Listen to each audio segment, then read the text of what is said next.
Assalamualaikum warahmatullahi wabarakatuh. Nama saya Herwanto, NIM 1902010070, kelas RSK 2.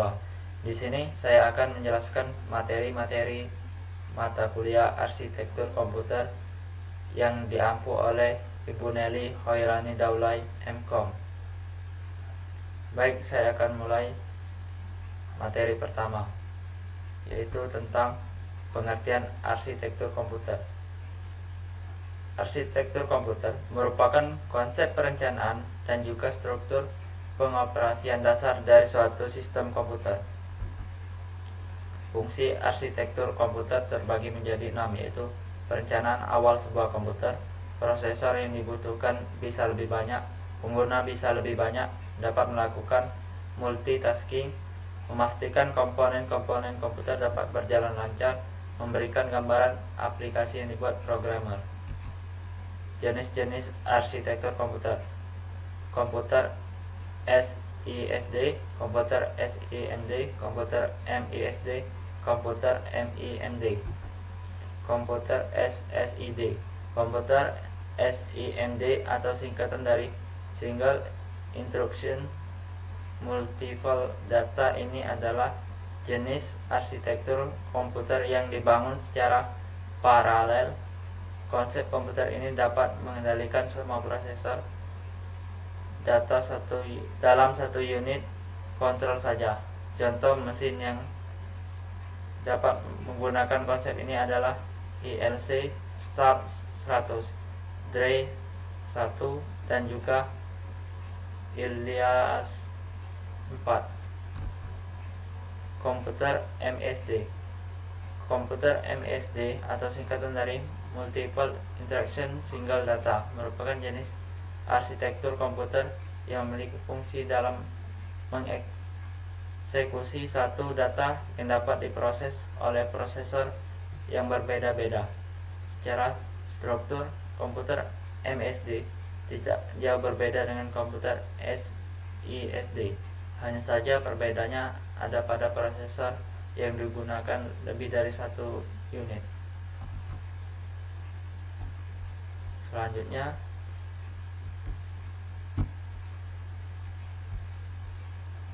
materi arsitektur fungsi jenis SISD dan MISD. Salah satu perangkat PC berupa arsitektur komputer ini memang sudah banyak digunakan oleh orang-orang untuk berbagai keperluan. Awalnya hanya berguna bagi pekerja yang bergerak di bidang perhitungan saja, namun kini telah merambah ke beragam kepentingan teknologi. Walaupun untuk pemula memang belum cukup paham dengan bahasan tersebut. Pengertian arsitektur komputer. Arsitektur komputer adalah sebuah konsep mengenai perencanaan dan struktur operasi dasar dari sebuah perangkat. Saat ini banyak perangkat PC menggunakan sistem dari John von Neumann di tahun 1903 sampai 1967. Definisi lain dari arsitektur ini menyebutkan bahwa istilah tersebut merupakan suatu seni dan ilmu yang mempelajari mengenai cara merancang antara berbagai jenis komponen perangkat keras. Tujuannya agar memperoleh satu kesatuan komputer secara lengkap dalam memenuhi berbagai keperluan. Sementara dalam teknik komputer sendiri, pengertian dari istilah ini mengartikan bahwa suatu ilmu yang memiliki tujuan untuk merancang suatu sistem. Arsitektur ini dibagi menjadi 4 bagian utama, yaitu arithmetic logic unit, memory control unit, dan juga input dan output. Jenis-jenis arsitektur komputer. 1. Komputer MSD. MSD adalah kependekan dari Multiple Instruction Single Data, yang merupakan salah satu jenis arsitektur komputer di mana fungsinya akan berfokus pada pengolahan data. Perangkat ini berfungsi dalam melakukan eksekusi berbagai macam file ataupun dokumen dengan prosesor berbeda-beda. Komputer jenis ini tidak memiliki banyak perbedaan dari komputer SISD jika dilihat dari segi strukturnya.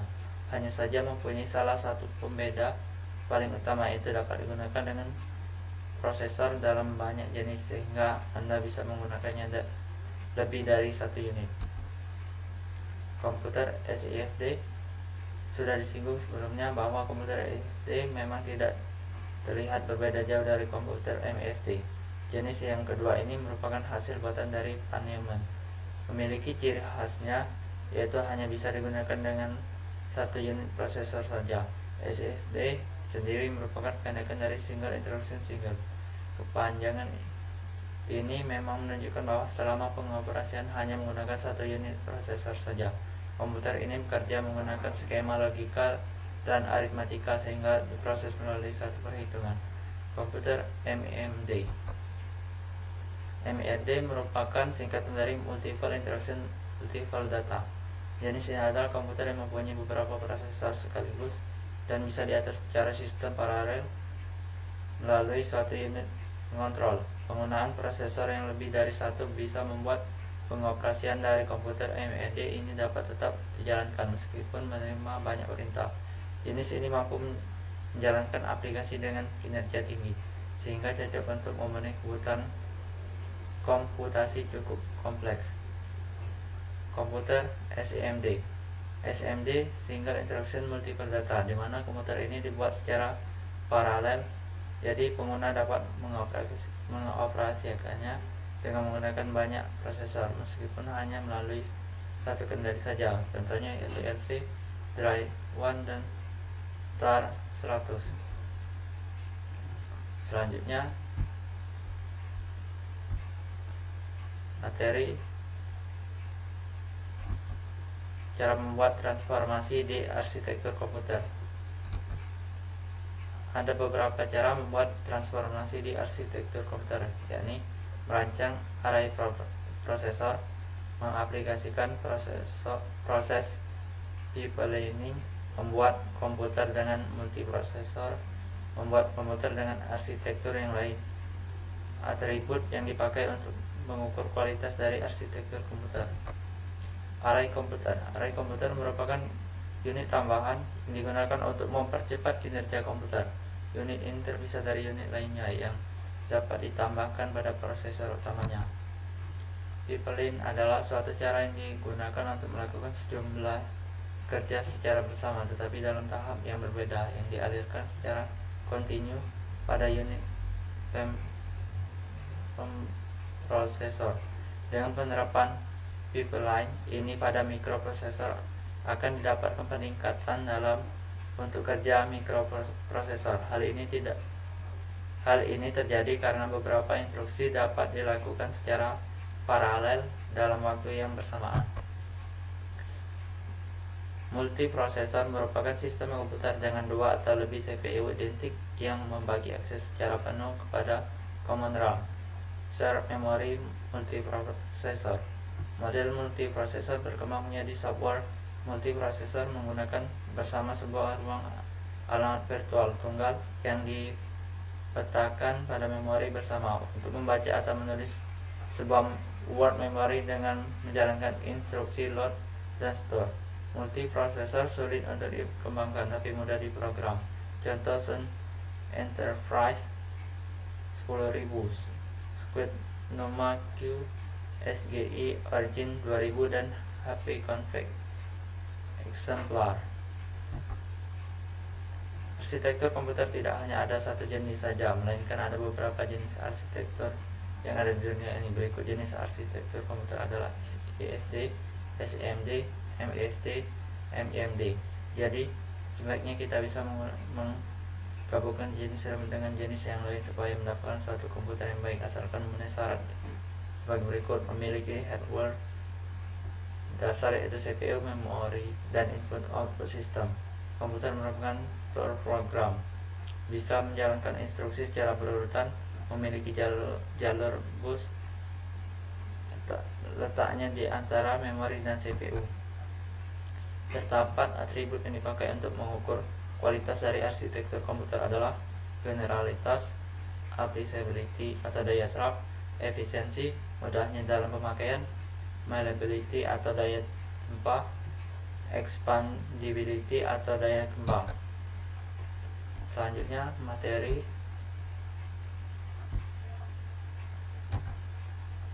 Poin-poin penting dalam kinerja sistem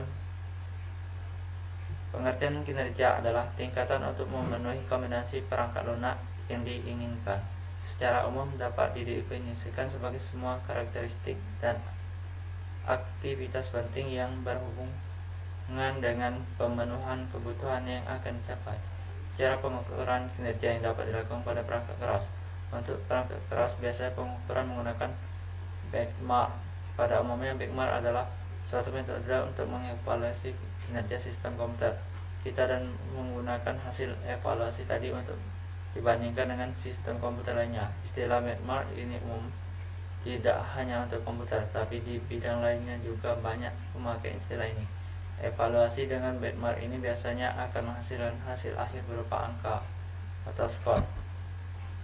Pengertian dan perbedaan antara load test dengan stress test. Load test, uji pembebanan load test adalah suatu metode pengujian yang bersifat setengah merusak atau merusak secara keseluruhan komponen-komponen bangunan yang diuji. Pengujian yang maksud dapat dilakukan dengan beberapa metode. Salah satunya adalah metode uji beban load test. Tujuan load test pada dasarnya adalah untuk membuktikan bahwa tingkat keamanan suatu struktur atau bagian sudah memenuhi persyaratan peraturan bangunan yang ada. Yang concern untuk memeriksa kemampuan dari aplikasi dalam melakukan load aplikasi atau website. Gunanya akan mengetahui beban dari aplikasi website ke database server sehingga result yang digunakan tidak terlalu berat. Stress testing adalah salah satu jenis pengujian sistem atau sistem testing. Pengujian ini bertujuan untuk melihat apakah perangkat lunak secara keseluruhan mampu menangani kebutuhan sumber daya yang tidak normal, mencakup kuantitas, frekuensi, maupun volume. Apakah data dalam jumlah sangat besar dengan frekuensi sangat tinggi, serta volume yang sangat besar mengakibatkan performansi atau bahkan fungsionalitas perangkat lunak terganggu atau tidak. Perbedaan load test dan stress test. Perbedaan paling mencolok antara load testing dan stress testing adalah jika load testing untuk memeriksa kemampuan aplikasi dalam melakukan load aplikasi atau website ke server atau database, sedangkan stress testing diperuntukkan dalam memeriksa kemampuan aplikasi dalam menerima traffic dari luar agar web aplikasi tidak down.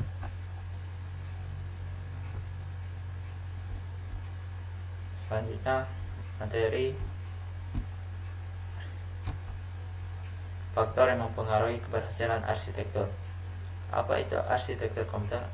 Arsitektur komputer mempelajari atribut yang berada pada sistem komputer yang berkaitan dengan programmer yang memiliki dampak langsung pada eksekusi logis sebuah program. Contohnya set instruksi, aritmatika yang dipakai, teknik pengamatan, mekanisme input atau output. Jadi arsitektur komputer merupakan sebuah konsep dari struktur pengoperasian dasar dan perencanaan dari sistem komputer. Arsitektur komputer merupakan sebuah rencana yang berada dalam bentuk cetak biru, blueprint, dan deskripsi fungsional dari kebutuhan perangkat keras hardware yang didesain. Hal ini pengimplementasian perencanaan dari masing-masing bagian akan difokuskan terutama pada bagian sipil bekerja dan bagaimana cara pengaksesan data dan alamat dari dan ke memori, cache, RAM, ROM, dan lain-lain. Fungsi arsitektur komputer mempermudah untuk perbaikan komputer. Arsitektur komputer akan memudahkan seseorang programmer untuk memperbaiki kerusakan sebuah komputer. Rancangan awal yang diketahui oleh programmer akan memberi informasi bagian yang rusak tanpa harus membongkar lebih jauh.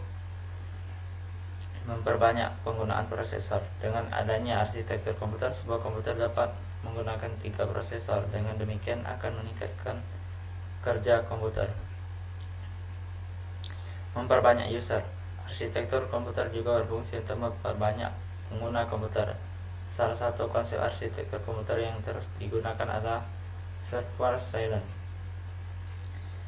Memastikan komputer berjalan dengan lancar. Arsitektur komputer dapat memastikan seluruh komponen dapat berfungsi dengan benar, memberikan gambaran aplikasi yang akan dibuat.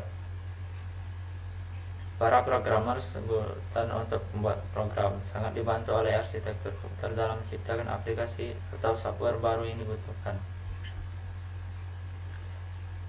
Jenis-jenis arsitektur komputer. Ada 4 jenis arsitektur komputer antara lain komputer MSD multi integration single data, salah satu jenis arsitektur data yang menggunakan lebih dari satu prosesor. Pada komputer MSD, dalam mengelola setiap prosesor menggunakan instruksi yang berbeda. Komputer MD multiple instruction multiple data sama seperti komputer MSD yang menggunakan lebih dari satu prosesor, dan pada setiap prosesor memiliki instruksi yang berbeda dalam pengolahan data. Namun yang membedakan dengan komputer AMD adalah data yang diolah berbeda untuk tiap prosesor.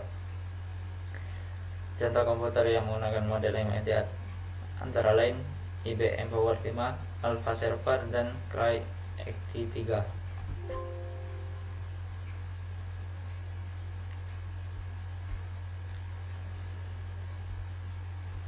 Selanjutnya, arsitektur komputer generasi ketiga dan keempat. Arsitektur komputer ketiga. Komputer generasi ketiga memanfaatkan integrated circuit atau IC sebagai pengganti transistor. IC merupakan kumpulan dari puluhan transistor yang dipadukan secara bersama dalam satu chip tunggal. IC juga dikenal sebagai perangkat mikroelektronik yang secara literatur berarti small electronic. IC terbentuk dari kumpulan memori dan interkoneksinya yang dapat dibuat dengan semikonduktor. Generasi komputer dari tahun dapat dirangkum sebagai berikut: vacuum tube 1946, 1957, transistor 1958, 1964, small scale integration 1965, used up to 100 device on a chip. Medium scale integration to 1971, use 100 sampai 3000 device on a chip. Large scale integration 1971 sampai 1977, use 3000 sampai 100.000 device on a chip. Very large scale integration 1978 to date, use 100.000 sampai 100 juta device on a chip. Ultra large scale integration used over 100 juta device on a chip. Contoh dari komputer generasi ketiga yang diluncurkan oleh IBM pada tahun 1964 adalah IBM seri 360. Komputer ini memiliki karakteristik berupa kemiripan pada sel instruksi atau identik. Dalam kelompok komputer ini, berbagai model yang dikeluarkan menggunakan sel instruksi yang sama sehingga mendukung kompatibilitas sistem maupun perangkat kerasnya.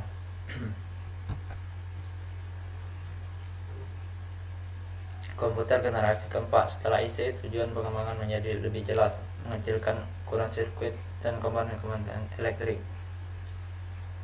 Large Scale Integration LSI dapat memuat ratusan komponen dalam sebuah chip. Pada tahun 1980-an, Very Large Scale Integration VLSI memuat ribuan komponen dalam sebuah chip tunggal.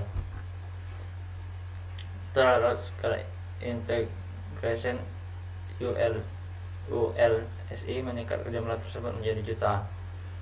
Hal tersebut juga meningkatkan daya kerja, efisiensi, dan keterandalan komputer. Perkembangan yang demikian memungkinkan orang-orang biasa untuk menggunakan komputer biasa. Komputer tidak lagi menjadi dominasi perusahaan-perusahaan besar atau lembaga pemerintah.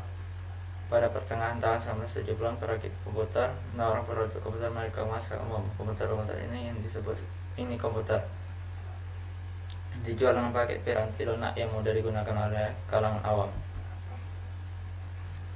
Pada awal 1980-an, video game seperti Atari 2600 menarik perhatian konsumen pada komputer rumahan yang lebih canggih dan dapat diprogram. Pada tahun 1981, IBM memperkenalkan penggunaan proposal komputer PC untuk menggunakan di rumah, kantor, dan sekolah.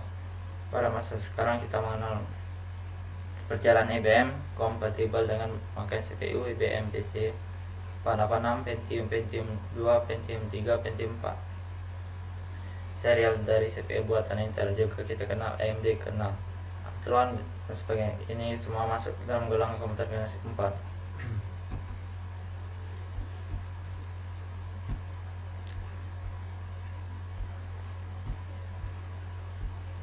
Selanjutnya materi mengukur kualitas arsitektur komputer. Arsitektur komputer adalah perangkat yang dipakai untuk mengolah data sesuai dengan perintah-perintah yang diberikan. Arsitektur komputer menekankan pada konsep sistem komputer dan implementasi rencana akan fokus pada setiap bagian, terutama pekerjaan CPU, cara mengakses data dan alamat RAM, charger, dan lain sebagainya. Nah, materi mutu arsitektur. Generalitas adalah ukuran besarnya jangkauan aplikasi yang bisa cocok dengan arsitektur. Sebagai contoh, komputer yang terutama digunakan untuk aplikasi ilmiah dan teknik menggunakan arithmetic floating point, dan komputer yang terutama digunakan untuk aplikasi bisnis menggunakan arithmetic desimal. Sistem umum memberikan dua jenis arithmetic.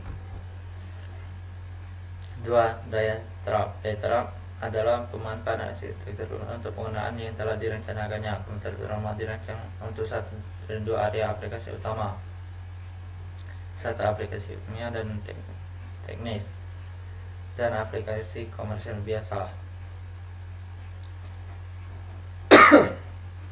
Aplikasi ilmiah dan teknis adalah aplikasi yang biasanya untuk memecahkan persamaan kompleks dan untuk penggunaan arithmetic floating point ekstensif.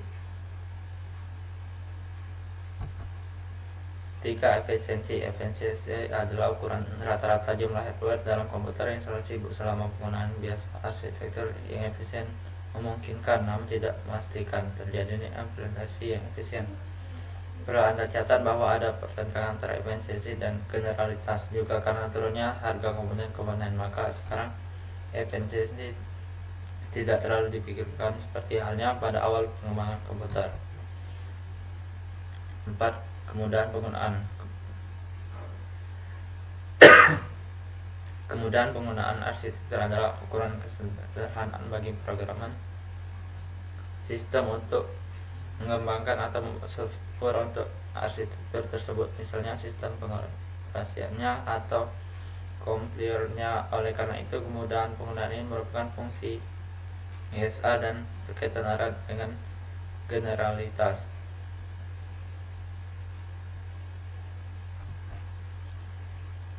5. Daya tempa.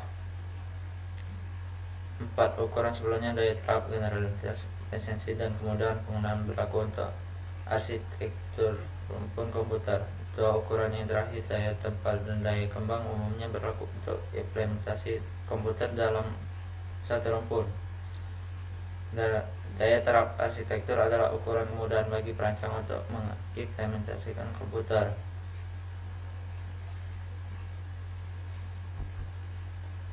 6. Daya kembang. Daya kembang expandability adalah ukuran kemudahan bagi perancang untuk meningkatkan kemampuan arsitektur, misalnya kemampuan ukuran memori maksimumnya atau kemampuan aritmetiknya. Umumnya, spesifikasi rumpun komputer memungkinkan perancang untuk menggunakan ukuran memori yang berjangkauan luas dalam anggota rumpun.